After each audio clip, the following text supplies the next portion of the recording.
नमस्कार दोस्तों। आज की कहानी है वॉशिंग मशीन का तमाचा। कहानी स्टार्ट करने से पहले अगर आप हमारे चैनल पर नए हैं तो चैनल को सब्सक्राइब करके ऑल बटन प्रेस ज़रूर कर लीजिएगा ताकि इसी तरह की कहानी आप तक सबसे पहले मिले। तो चलिए स्टार्ट करते हैं। 80 वर्ष की सुधा जी, जिन्होंने अपनी पूरी जीवन गरीबी में गुजार दी। छोटा परिवार, पति पत्नी और एक बेटा। शादी के 2 साल बाद ही उन्होंने अपने बेटे राजू को जन्म दिया। पूरा घर खुशियों से गूंज उठा था। सुधा जी के पति किशन लाल, जो लोगों के खेतों में काम करते थे, मजदूरी करते थे, रूखी सूखी खाकर अपनी कुटिया में जीवन गुजार रहे थे। कुछ समय अच्छा चल रहा था।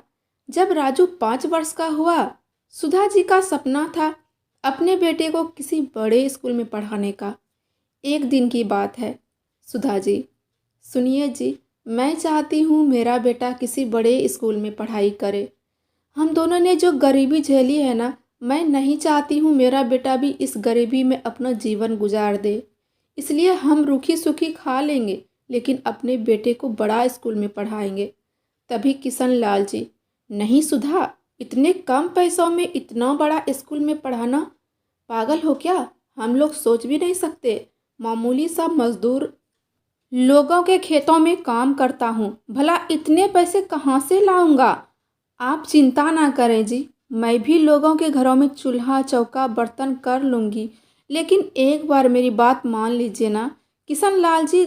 देखो सुधा, तुम जानती हो मैं तुम्हें नाराज़ नहीं देख सकता। जब तुम उदास होती हो हमें बिल्कुल भी अच्छा नहीं लगता। मैं पूरी कोशिश करूँगा तुम्हारे सपने को पूरा करने का। आज से हम दोनों मिलकर खूब मेहनत करेंगे।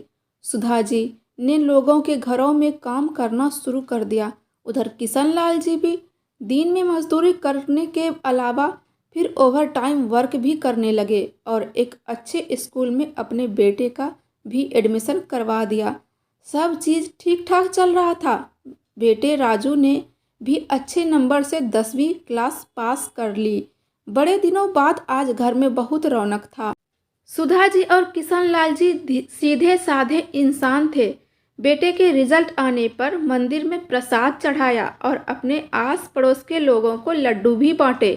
सुधा जी का सपना था बेटा डॉक्टर बने। आगे की पढ़ाई के लिए राजू को बाहर भेज दिया। देखते देखते राजू की पढ़ाई भी खत्म हो गई। लेकिन इधर सुधा जी के ऊपर दुखों का पहाड़ टूट पड़ा था। यह दुर्भाग्य था, किशन लाल जी एक बहुत बड़ी बीमारी के शिकार हो गए थे। राजू के घर आने से पहले ही उनके पिता की मृत्यु हो गई। बेचारी सुधा जी अकेली क्या करती। पड़ोस के बच्चों से कहकर राजू को फ़ोन करवाया। हेलो बेटा, भरे हुए स्वर में सुधा जी का कलेजा फट रहा था ये कहने से, जितनी जल्दी हो सके तुम घर आ जाओ। तुम्हारे पिताजी अब इस दुनिया में नहीं रहे। आप क्या कह रहे हो माँ? पिताजी नहीं रहे? ऐसा कैसे हो सकता है? क्या हुआ था उन्हें? खैर कोई बात नहीं, मुझे घर आने में अभी 15 दिन लग जाएंगे माँ। आप सब संभाल लेना और अपना ख्याल भी रखना। राजू की यह बात सुनकर सुधा जी को बहुत आश्चर्य हुआ। कुछ समझ नहीं आ रहा था अब वह इस माहौल को कैसे संभालेगी। लेकिन एक कहावत है ना, मरता क्या नहीं करता। बेटे के होते हुए भी एक पिता को यह नसीब न हुआ कि उनके अर्थी को बेटे कंधा दे। फिर समाज के कुछ सज्जन पुरुष सबने मिलजुल कर क्रियाकर्म का संभाल लिया। जब सारे काम खत्म हो गए तभी राजू का फ़ोन आता है। माँ, मैं घर आ रहा हूँ और एक खुशखबरी है। यह कहकर फ़ोन रख दिया। सुधा जी को लगा अभी अभी मेरे पति के साथ इतना बड़ा हादसा हुआ है, इनके सामने मुझे क्या खुशी रास आएगी। सुधा जी अंदर से टूट चुकी थी। अकेलापन बहुत खल रहा था। इस उम्र में लोगों के घर काम, पति का क्रियाकर्म सब कुछ करते करते अंदर से इनका शरीर खोखला होता जा रहा था। इस उम्र में जिन्हें सहारे की ज़रूरत होती है वह अभी तक जिम्मेदारी उठा रही है। एक दिन की बात है, दरवाजे की घंटी बजी। सुधा जी लड़खड़ाते हुए पांव से उठती हैं और धीमी स्वर में कहती हैं, कौन है? कौन है दरवाजे पर? थोड़ा सब्र कर लीजिए, मुझे दरवाज़ा खोलने में थोड़ा टाइम लग जाएगा। जैसे ही दरवाज़ा खोला, सामने राजू खड़ा था। सुधा जी अपने सामने बेटे को देख भाव विभोर हो जाती हैं और लिपट कर रोने लगती हैं। राजू, माँ आप अपने आप को संभालो, मैं आ गया हूँ ना, बस करो, सब ठीक हो जाएगा। अंदर जाकर सुधा जी अपने मन में रखे दुखों की पोटली को खोल देती हैं। आज तक जितना भी दुख दर्द सहा और देखा, सारा बात राजू को बताकर अपने मन को हल्का कर लेती हैं। बातों ही बातों में राजू, माँ एक खुशी की बात है, देखो आप घर में अकेले रहती हो ना, अब मुझे आपकी फिक्र होने लगी है। हम चाहते हैं इस उम्र में आप अकेले ना रहो, तो मैं शादी कर लेता हूँ और लड़की हमने देख रखी है, मेरे ही साथ पढ़ाई करती है, उसका भी पढ़ाई पूरा हो गया है। हाँ ये सच है कि उसका रिजल्ट अभी डॉक्टर में नहीं हुआ है, पर मेरा जॉब लग गया है। और माँ लड़की काफ़ी अच्छी है। एक सप्ताह के अंदर ही राजू की शादी हो जाती है। जहाँ सुधा जी इतनी गरीब परिवार से संघर्षपूर्ण जीवन, दूसरी ओर राजू की पत्नी रिया रईस खानदान की इकलौती बेटी, भला उसे क्या पता गरीबी क्या होती है। शादी के दूसरे दिन ही राजू अपने नौकरी पे चले गए। अब रिया ने अपना रंग दिखाना शुरू कर दिया। राजू को दहेज में मिले हुए रिया के माता पिता से उन चीज़ों पर अपना कब्जा जमा कर बैठी थी। एक दिन की बात है, काफ़ी ठंड थी। सुधा जी बेचारे बूढ़ी हड्डी, कमर सीधी नहीं हो रही थी। 4 दिनों से उसने नहाया भी नहीं था। उन्हें यह डर था कि ठंड का कहर उन्हें कहीं बीमार ना कर दे। बस कपड़े बदल लिया करती थी बेचारी। 4 दिन का इकट्ठा कपड़ा बेचारी हाथ से कैसे धो पाती, तो रिया की वॉशिंग मशीन में अपने सारे कपड़े डाल देती हैं।